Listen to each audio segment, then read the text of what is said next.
എല്ലാവർക്കും സുഖമെന്ന് വിശ്വസിക്കുന്നു. നമസ്കാരം.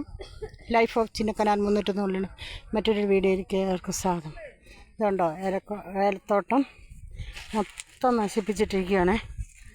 കായെടുക്കാറായ ചെടികളാണ് മൊത്തം നശിപ്പിച്ചിട്ടിരിക്കുക. ഇത് ആറാട്ടീനെ വിളിച്ചു കഴിഞ്ഞപ്പോൾ ആറാട്ടി അടുത്ത സാവിത്രികുമാരൻ എന്ന് പറഞ്ഞ ചേച്ചിയുടെ പറമ്പിൽ വന്ന് നശിച്ചുകൊണ്ടിരുന്നപ്പോഴത്തേനും ആറാട്ടീനെ വിളിച്ചു കഴിഞ്ഞപ്പോൾ ആറാട്ടി അവിടെ നിന്ന് ഓടിച്ച് ഇങ്ങോട്ട് വിട്ടേച്ച് പോയി. അതുകൊണ്ട് ഈ പറമ്പ് മൊത്തം അടിച്ച് നശിപ്പിച്ചു. കായെടുക്കാറായി കിടക്കുന്ന പറമ്പാണ്. കണ്ടോ കാണിച്ചിട്ടേക്കുന്നത് മൊത്തം. ഇതാണ് ആറാട്ടി ഉണ്ടെന്നൊന്നും പറഞ്ഞിട്ട് യാതൊരു കാര്യമില്ല. പറമ്പ് മൊത്തം അടിച്ച് നരപ്പാക്കിയിട്ടിരിക്കുക. എന്ത് ചെയ്യും നിങ്ങൾ തന്നെ പറ. ഞങ്ങൾ എന്ത് ചെയ്യണം?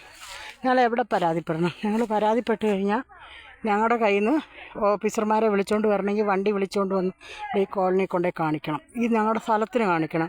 ഞങ്ങൾക്ക് എന്നിട്ട് അതിന് പോലുമുള്ള പൈസ കിട്ടുകയില്ല. അത് വണ്ടിക്കാശും ഓഫീസർമാരെ കൊണ്ടുവരുന്നതിനുള്ള എല്ലാ ചിലവും ഞങ്ങൾക്ക് അതിനുള്ള സാമ്പത്തികം ഇല്ല. അതുകൊണ്ട് നിങ്ങൾ എന്ത് ചെയ്യണമെന്ന് നിങ്ങൾ തന്നെ തീരുമാനിക്കൂ. ഞങ്ങൾ ആദിവാസികളായതുകൊണ്ടാണ് ഞങ്ങൾക്ക് യാതൊരു പരിഗണനയും ലഭിക്കാത്തത്. നിങ്ങൾ തന്നെ ചിന്തിക്കൂ. ലൈക്ക് ചെയ്യുക, ഷെയർ ചെയ്യുക, സബ്സ്ക്രൈബ് ചെയ്യുക. ഈ വീഡിയോ എല്ലാവരിലും എത്തിക്കുക.